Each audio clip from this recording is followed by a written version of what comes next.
President Abraham Lincoln.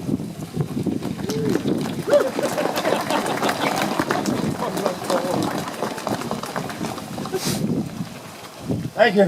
Thank you to this man. And, you know, it was in 1858 when Minnesota became a state. That was the year that Stephen Douglas and I debated the issue of slavery for the U.S. Senate out in Illinois, and it turned out that would be the issue that would cause the war. And this man, his governor, Alexander Ramsey, happened to be in Washington City the day that Fort Sumter was fired on. His state was only in the Union 3 years, very new. And he was the first person to go to the Secretary of War, Mr. Simon Cameron, and notify back to the Lieutenant Governor to get Fort Snelling ready and call a regiment. So this whole state is one to be proud of, Minnesota, and the man we honor today. I came here November the 18th and spoke on the 19th.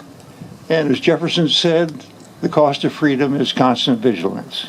I referred to 77 years ago, and that was Mr. Jefferson giving us our Declaration. 77 years ago, our fathers brought forth on this continent a new nation, conceived in liberty and dedicated to the proposition that all men are created equal.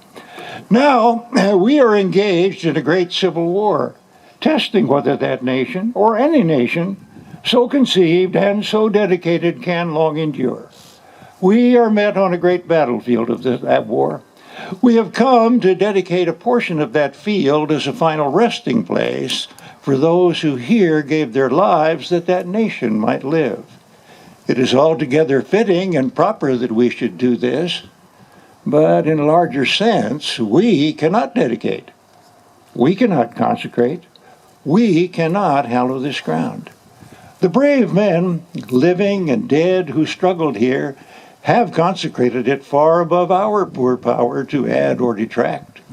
The world will little note nor long remember what we say here, but it can never forget what they did here. It is for us, the living, rather to be dedicated here to the unfinished work which they who fought here have thus far so nobly advanced.